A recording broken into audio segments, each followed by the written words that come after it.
क्या आपकी प्रार्थना का उत्तर आपको नहीं मिल रहा है?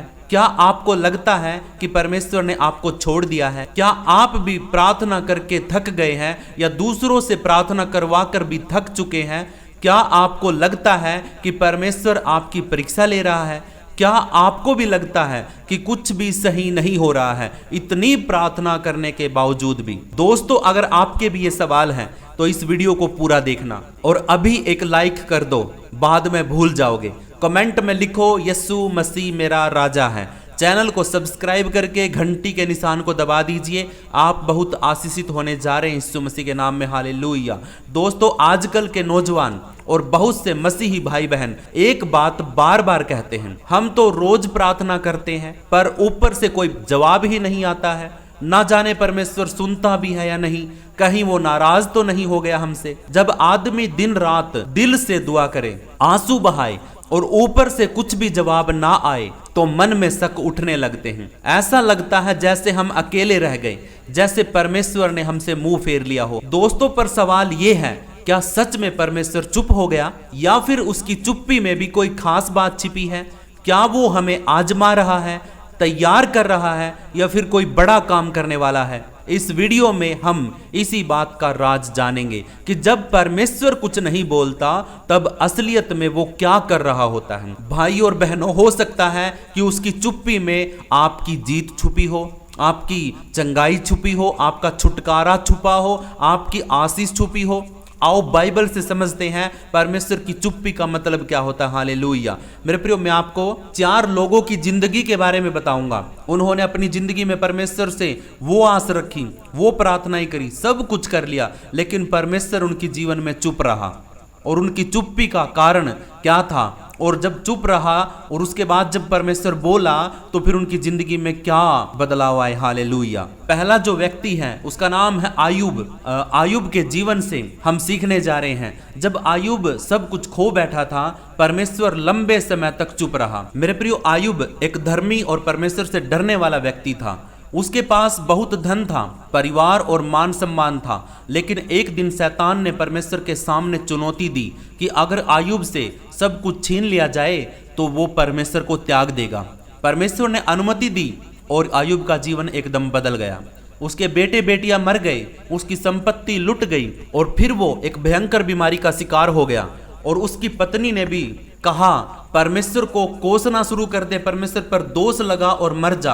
आयूब 2:9 में पढ़ लेना, लिखा है। उसके दोस्त भी उसे दोषी मानने लगे, लेकिन इन सब के बीच सबसे बड़ी बात यह थी, परमेश्वर चुप था। हालेलुया। आयूब 2 अध्याय से लेकर अध्याय 37 तक आयूब लगातार परमेश्वर से सवाल करता है, अपनी हालत पर रोता है, वो न्याय की मांग करता है, लेकिन परमेश्वर उत्तर नहीं देता है। मेरे प्रियो, जब हम दुख में होते हैं और ऊपर से कोई आवाज नहीं आती, यह चुप्पी सजा नहीं। दोस्तों, ये चुप्पी हमारी जिंदगी में भी ऐसी हो सकती है। आज हमारे जीवन में भी ऐसा हो सकता है कि वो चुप हो। जैसे कि हम कितने बड़े दुख में हैं, हम दिन रात प्रार्थना करते हैं, हमारी हालात बदल नहीं रहे हैं, हमारे पति दारू नहीं छोड़ रहे हैं, आपके परिवार के लोग क्या कर रहे हैं, कर्जे और लोन में दबे पड़े हैं, और हमारे ऊपर शैतान अधिकार करके बैठा है, लेकिन हमारी प्रार्थनाओं का उत्तर हमें नहीं मिल रहा है। और ऐसा लगता है कि जैसे परमेश्वर चुप है, जैसे परमेश्वर कुछ बोल ही नहीं रहा है। अंत में अध्याय 38 में कहानी में एक ट्विस्ट आता है। अध्याय 38 के अंदर परमेश्वर बोलता है और आयूब को पहले से भी अधिक आशीष मिलती है। हालेलुया। और मेरे प्रियो, इस बात से हम सीखते हैं कि जब परमेश्वर चुप हो तब भी वह काम कर रहा होता है। ऐसा नहीं है कि परमेश्वर कोई जवाब नहीं दे रहा तो इसका मतलब वो चुप बैठा है। नहीं, अगर वो जवाब नहीं दे रहा है तो आपके लिए उत्तर की तैयारी कर रहा है, आपकी आशीषों को बढ़ाने की तैयारी कर रहा है। आप तो उसके ऊपर सवाल पे सवाल दोष लगा रहे हैं कि हमारी तो प्रार्थना सुनी नहीं जा रही है, हमारे तो ये दुख तकलीफें अभी तक ठीक नहीं हो रही है। आप बोलोगे कि मैं दिन रात प्रार्थना करती हूँ, उपवास करती हूँ, पास्टरों से, बड़े बड़े पास्टरों से फ़ोन करके उपवास में प्रार्थना करवा ली है, कुछ भी आराम नहीं हो रहा है। प्रभु, आप बोल ही नहीं रहे हैं कुछ भी। तो आप आयूब के जीवन के अंदर झांक के देखिए मेरे प्रियो, 2 अध्याय से लेकर 37 अध्याय तक आयूब बोलता रहा, प्रार्थना करता रहा, रोता रहा, सवाल पे सवाल परमेश्वर से पूछता गया, लेकिन परमेश्वर पर दोष नहीं लगाया, लेकिन परमेश्वर को दोषी करार नहीं किया, उसको कोसा नहीं। लेकिन सवाल पूछता रहा, क्यों, कैसे, किस लिए, क्या कारण था, ये सारी बातें पूछता गया, लेकिन दोष नहीं लगाया परमेश्वर पर। उसने कहा कि परमेश्वर तूने दिया, तूने ले लिया, कोई बात नहीं, प्रभु आपका धन्यवाद, ऐसा बोलता था वो हर बार। लेकिन क्या हम बोलते हैं कि प्रभु तू चंगा कर या ना कर, तू मेरा परमेश्वर है?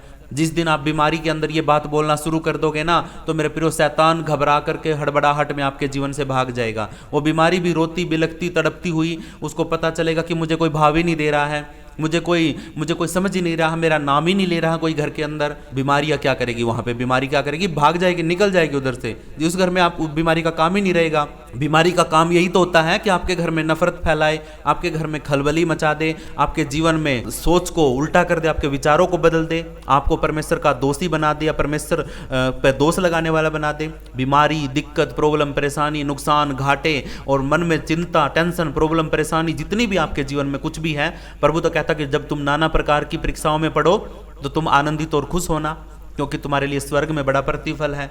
तो इसलिए मेरे प्रियो, जैसे आयुब की जिंदगी में परमेश्वर इतने अध्यायों तक चुप रहा, कोई बात नहीं करी, लेकिन जब 38 अध्याय के अंदर परमेश्वर बोला तो ऐसा बोला कि जो कुछ उसका ले लिया था शैतान ने, उसको डबल करके दिया मेरे प्रियो।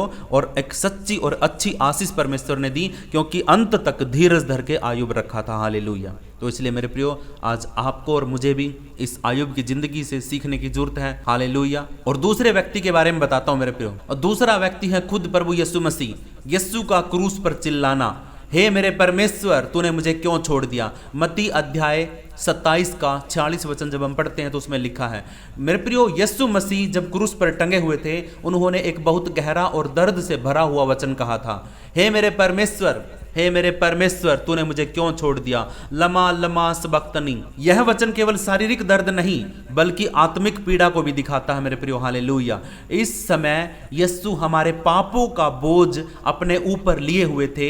एक पवित्र परमेश्वर जब पाप को देखता है तो न्याय करता है, और यीशु ने सारे संसार के पापों का दंड अपने ऊपर लिया। इसीलिए परमेश्वर ने थोड़ी देर के लिए अपना चेहरा मोड़ लिया। इसका मतलब यह नहीं कि परमेश्वर ने यीशु को सचमुच में त्याग दिया, ऐसा नहीं है, बल्कि यह है कि उस आत्मिक अलगाव का भाव जो था वो पाप के कारण हुआ था। हालेलुया। आज भी अगर हमारे जीवन में कोई पाप है या कोई छुपा हुआ पाप ऐसा घर करके बैठा है जिसका हमें खुद भी नहीं पता है और जिसके बारे में हमें आज तक माफी ही नहीं मांगी है, ऐसा पाप अगर आपके जीवन में आज भी है, तो मेरे प्रियो, परमेश्वर आपसे अलग है, वो आपसे दूर है, आपसे वो बातें नहीं कर पाएगा, क्योंकि आपके अंदर पाप है। जब यीशु मसीह चिल्लाता रह गया पाप के होते हुए, उसने चिल्लाता रहेगा कि हे पिता तूने मुझे क्यों छोड़ दिया, हे परमेश्वर तूने मुझे क्यों छोड़ दिया। ये बात जब यीशु मसीह ने बोली, इसका मतलब वहां पे परमेश्वर ने यीशु मसीह को कुछ पल के लिए छोड़ दिया। और छोड़ दिया का मतलब है कि जैसे ही छोड़ा तो कुछ ही देर के बाद लगातार कुछ स्टेप्स हुए, उसके बाद यीशु के प्राण निकल गए। हमारे सबके पाप थे, पूरे जगत के पाप थे, उनकी मृत्यु हो गई, वो जल के नाश हो गए, खत्म हो गए, वो प्रॉपर बलिदान हो गया जो परफेक्ट बलिदान हमारे लिए होना था। उसके बाद जैसे ही उसको कब्र में रखा गया तो आत्मा में जिंदा हो गया। हालेलुया। और परमेश्वर ने तुरंत फिर उसकी महिमा करी। हालेलुया। मेरे प्रियो, ऐसे ही प्रभु हमारे लिए भी करेगा। एक समय होता है कि जब हम क्रूस पे चढ़े हुए होते हैं और हमारे कंधों पर पाप होता है, कोई श्राप होता है, कोई कर्ज होता है, तो इसलिए मेरे प्रियो उस टाइम पे घबराने की जरूरत नहीं है। हाँ, आप चिल्ला सकते हैं उस टाइम पर कि हे प्रभु तूने मुझे क्यों छोड़ दिया, प्रभु तूने मुझे क्यों, मेरी प्रार्थना को क्यों नहीं सुन रहा है। आप उपवास कर रहे हो, आप प्रार्थना कर रहे हो, आप घुटनों पे आ रहे हो, आप कुछ भी कर रहे हो, लेकिन आपकी नहीं सुनी जा रही है, तो इसका मतलब ये नहीं कि परमेश्वर ने आपको छोड़ दिया है। लेकिन एक परीक्षा है, वो जैसे ही योजना पूरी होगी परमेश्वर की, तुरंत परमेश्वर आपको आकर के हाथों हाथ उठा लेगा और आपको संभाल लेगा। हालेलुया। तीसरे व्यक्ति के बारे में पढ़ते हैं, उसका नाम है हबक्कुक। हबक्कुक की पुकार, हे यहोवा मैं कब तक पुकारता रहूंगा। हबक्कुक 1 अध्याय का 2 वचन। मेरे प्रियो, हबक्कुक भविष्यवक्ता का दिल बहुत भारी था। उसने अपने चारों तरफ अन्याय, अत्याचार और बुराई को देखा और यह सवाल उठाया, हे यहोवा मैं कब तक पुकारता रहूंगा और तू कब तक मेरी नहीं सुनेगा। हबक्कुक 1 का 2 में लिखा है। हबक्कुक परमेश्वर से नाराज नहीं था, पर वो उलझन में था। उसने कई बार प्रार्थना की पर कोई जवाब नहीं आया। उसको लगा कि जैसे कि परमेश्वर चुप है।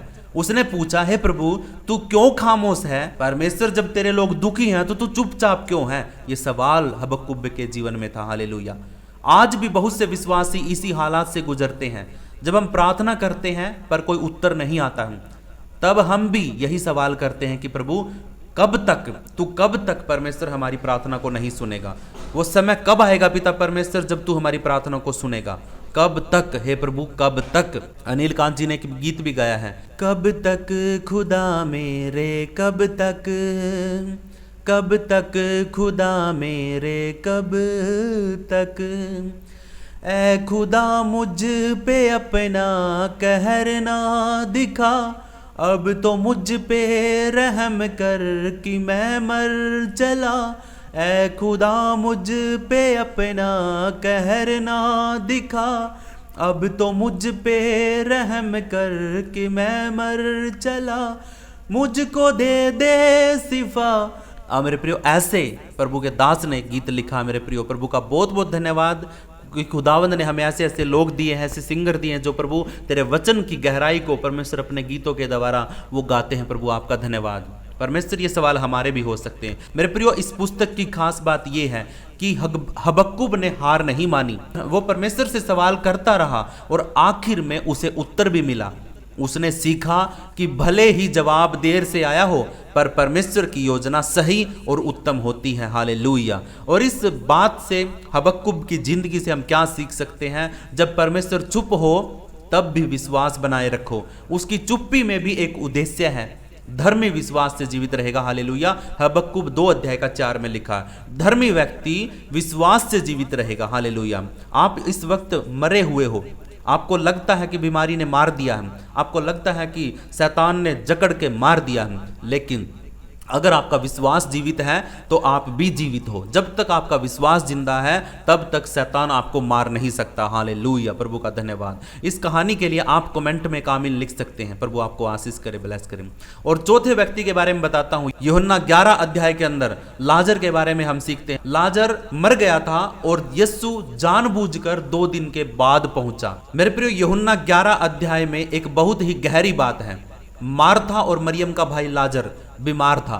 उन्होंने तुरंत यीशु को खबर भिजवाई, हे प्रभु, जिसे तू प्रेम करता है वो बीमार है। लेकिन सुनकर भी यीशु ने तुरंत वहां जाने की बजाय जानबूझकर 2 दिन और रुक गए नहीं वहां पे। इस दौरान लाजर की मौत हो गई। जब यीशु पहुंचे तो लाजर को मरे 4 दिन हो चुके थे। मार्था और मरियम दुखी थी। उन्होंने कहा, अगर तू यहां होता तो हमारा भाई ना मरता। पर यीशु ने कहा, तेरा भाई जी उठेगा। और फिर उसने लाजर को कब्र से बुलाया और लाजर जी उठा। हालेलुया।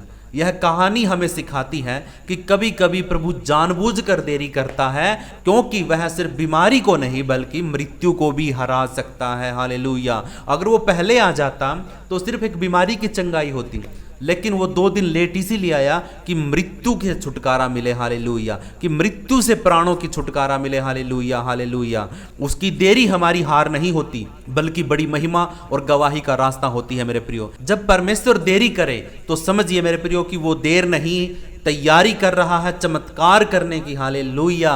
क्योंकि उसका हर कदम समय पर होता है, बिल्कुल सही समय पर। लेकिन हम तो इतने उतावले होते हैं कि बस अभी जादूगर हमारा यीशु मसीह तो बस अभी चमत्कार कर दे, अभी कर दे बस। क्योंकि वो दर्द जब हुआ है ना आपको, वो एकदम नहीं होता है। आपके शरीर के अंदर ये नहीं पता कितने सालों से एक प्रक्रिया शुरू हो रखी थी, जिसकी वजह से आज वो दर्द आपके जीवन में बढ़ गया है, क्योंकि वो बहुत दिनों पहले से उसकी शुरुआत हो गई थी। लेकिन जब आप चंगाई के लिए बात करते हैं तो आप सोचते हैं कि बस 1 सेकंड के अंदर बस हा हू हुल्लड़ मचाए, बोले जादूगर की तरह डमरू हिलाए और तुरंत आप चंगे हो जाओ। ऐसा नहीं होता है।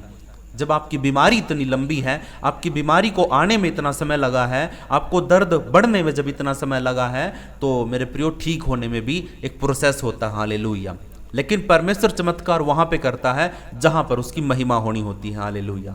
लेकिन आपके जीवन में चमत्कार वो तब करेगा जब आपको वो देख लेगा कि ये विश्वास में खरा व्यक्ति हूं। कल को अगर कहीं पर मैं इसको गवाह ठहराऊंगा तो वहां पे ये मना नहीं करेगा। कुछ लोग चंगाई लेकर के वापस भाग जाते हैं, छोड़ के चले जाते हैं, इसलिए परमेश्वर उन लोगों की चंगाई करता ही नहीं है।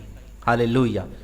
लेकिन जिसको उसको समझ में आ जाएगा ना कि भाई हाँ, ये व्यक्ति तो बड़ा पक्का है। आयुब को परखा और आयुब को देख करके उसने एहसास कर लिया, कितने दिनों के बाद परमेश्वर ने आयुब की प्रार्थना को सुना था। हालेलुया, आप सोच के देख लेना। ये 4 व्यक्तियों के बारे में मैंने आपको बताया है, ये बहुत ही अद्भुत है, इनकी कहानी मैंने आपको बताई है। आपके जीवन में अगर ऐसी कोई भी बात है तो इन 4 लोगों की जिंदगी को समझ लो। इनकी जिंदगी के द्वारा मेरे परमेश्वर आपको है ना बहुत आशीष देगा। हालेलुया। और मेरे प्रियो, अभी हम कुछ बातों को और समझते हैं। मेरे प्रियो, एक सवाल का और जवाब ढूंढते हैं, परमेश्वर कब और क्यों चुप हो जाता है? तो मेरे प्रियो सुनिए, मेरे प्रियो, जब परमेश्वर चुप हो जाता है तो हम बड़े परेशान हो जाते हैं। हम सोचते हैं क्या वो हमें सुन नहीं रहा है? लेकिन बाइबल दिखाती है, बाइबल समझाती है कि परमेश्वर की चुप्पी भी एक तरीका है जिससे वह हमसे बात करता है। वो अपनी चुप्पी में भी हमसे बात कर सकता है। मेरे प्रियो, आयुब के जीवन में देखे, जब वह अपने जीवन की सबसे कठिन घड़ी में था तब परमेश्वर बहुत देर तक कुछ नहीं बोला। आयुब 1 अध्याय का 37 अध्याय तक जब आप पढ़ोगे तो परमेश्वर वहां पे शांत है, चुप है। लेकिन परमेश्वर अक्सर तब चुप होता है जब वो हमें परीक्षा में डालता है, जब वो हमें परिपक्व बनाना चाहता है, मजबूत बनाना चाहता है, जब वो चाहता है कि हम उसकी खोज करें, जब हम गहराई से परमेश्वर से रिश्ता बनाए, जब जाकर के परमेश्वर हमसे थोड़ा दूर हो जाता, चुप्पी साध लेता है। वो हमारी प्रार्थना को सुनता तो है लेकिन उसका उत्तर हमें तुरंत नहीं देता है, उसके लिए वो समय लेता। हालेलुया। दूसरा सवाल है मेरे प्रियो, चुप्पी का मतलब हमेशा ना नहीं होता है। हालेलुया। चुप्पी का मतलब हमेशा ना नहीं होता है। जब हम कुछ मांगते हैं और तुरंत जवाब नहीं आता तो हम सोचते हैं कि परमेश्वर ने इनकार कर दिया है, लेकिन याद रखिए जब वो चुप है ना तो इसका मतलब ना नहीं है। इसका मतलब उसने मना नहीं किया कि भाई वो प्रार्थना नहीं सुनेगा या उत्तर नहीं देगा। यीशु ने लाजर की बीमारी की खबर जब मिली तो वो तुरंत वहां पे नहीं गया, तुरंत उसके पास नहीं गया, बल्कि वो 2 दिन तक कुछ नहीं किया, 2 दिन तक कुछ नहीं बोला और ना ही 2 दिन तक वहां पे गया। तब तक लाजर मृत्यु को प्राप्त हो गया, तब तक लाजर की मृत्यु हो गई थी। फिर यीशु ने उसे मरे हुओं में से जिला दिया, एक महान चमत्कार कर दिया। हालेलुया। इसका मतलब यह है कि परमेश्वर की देरी उसका इनकार नहीं होता है, बल्कि उसकी योजना का एक हिस्सा होता है। तीसरा पॉइंट है मेरे प्रियो, क्या हम गलती कर रहे हैं या परीक्षा में है? ये भी तो जानना बहुत जरूरी है कि क्या हम कोई गलती कर रहे हैं या हम परीक्षा में हैं। गलती में है या परीक्षा में है, इसका भी तो हमें अंदाजा लगाना है कि क्या हम कुछ गलत तो नहीं कर रहे हैं जिसकी वजह से परमेश्वर जवाब नहीं दे रहा है, या फिर हम किसी परीक्षा में तो नहीं है कि जिसकी वजह से परमेश्वर हमें जवाब नहीं दे रहा है। कई बार परमेश्वर की चुप्पी का कारण हमारे ही जीवन की कुछ बातों में छिपा होता है। क्या हम पाप में जीवन जी रहे हैं? ये एक कारण हो सकता है। क्या हम उसकी आज्ञाओं को अनदेखा कर रहे हैं? ये भी एक कारण हो सकता है। क्या हमारा जीवन दोहरेपन से भरा हुआ है? ये भी एक कारण हो सकता है। जब हम दोहरे 2 नावों में सवार होते हैं तब भी परमेश्वर हमारी पुकार को नहीं सुनता है। जैसे कि यशायाह 59 अध्याय का 2 वचन कहता है, तुम्हारे अधर्म के कामों ने तुम्हें परमेश्वर से अलग कर दिया है। हालेलुया। तो कभी कभी परमेश्वर इसलिए चुप है क्योंकि वो चाहता है कि हम पहले अपनी गलतियों को पहचानें और पश्चाताप करें। दूसरी ओर कई बार वो हमें सिर्फ परीक्षा से गुजारता है ताकि हमारा विश्वास मजबूत हो जाए। हालेलुया। चौथा पॉइंट है मेरे प्रियो, परमेश्वर की चुप्पी में हमें क्या करना चाहिए? हमें क्या करना चाहिए जब परमेश्वर चुप हो जाता है? जब परमेश्वर कुछ नहीं बोलता तब हमें भी शांति से, धैर्य के साथ, विश्वास और निरंतर प्रार्थना में बने रहना चाहिए। हालेलुया। भजन संहिता 37 अध्याय का 7 वचन में लिखा है, यहोवा में शांति से रह और उसकी प्रतीक्षा कर और उसकी बाट जो हम में से कई लोग तुरंत उत्तर चाहते हैं, पर परमेश्वर चाहता है कि हम उसे खोजते रहें बिना हार माने। हालेलुया। इसी दौरान क्या करना? हमें बाइबल पढ़ते रहना है, उपवास करना है, आत्मा में गहराई से प्रार्थना करना है, पुराने उत्तरों को और गवाहियों को याद करके भरोसे में जीवन जीना। हालेलुया। और 5वां पॉइंट है मेरे प्रियो, जवाब देर से आता है लेकिन सही समय पर आता है। हबक्कुक 2 अध्याय का 3 में लिखा है, क्योंकि इस दर्शन की बात नियत समय में पूरी होने वाली है, वरन इसके पूरे होने का समय वेग से आता है। इसमें धोखा न होगा, चाहे इसमें विलंब भी हो तो भी उसकी बाट जोहते रहना, क्योंकि वह निश्चय पूरी होगी और उसमें देर ना होगी। हालेलुया। मेरा परमेश्वर एक निश्चित समय पर सब बातों को पूरा करेगा। हालेलुया। परमेश्वर की घड़ी हमारी घड़ी से अलग चलती है। जब हम जल्दबाज हैं, पर वो जानता है कि कब, कैसे और कहां उत्तर देना चाहिए। यूसुफ को 13 साल जेल में रहना पड़ा, लेकिन फिर वह मिस्र का प्रधान बना। अब्राहम को 25 साल बाद संतान का उत्तर मिला। परमेश्वर देर करता है लेकिन वो कभी गलती नहीं करता। हालेलुया। मेरे प्रियो, परमेश्वर आप सबको आशीष करे, ब्लेस करे। यिर्मयाह 33 का 3 में लिखा है, तू पुकार और मैं तुझको उत्तर दूंगा और बड़ी और कठिन बातें तुझको बताऊंगा जिन्हें तू नहीं जानता। हालेलुया।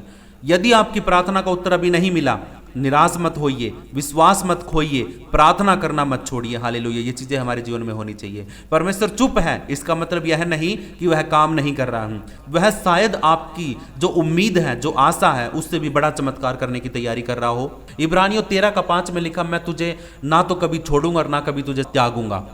यशायाह 43:2 में लिखा है, जब तू जल के बीच से होकर चलेगा मैं तेरे संग संग रहूंगा। आमीन, हालेलुया। ये दोनों वचन साबित करते हैं कि परमेश्वर हमें कभी नहीं छोड़ेगा।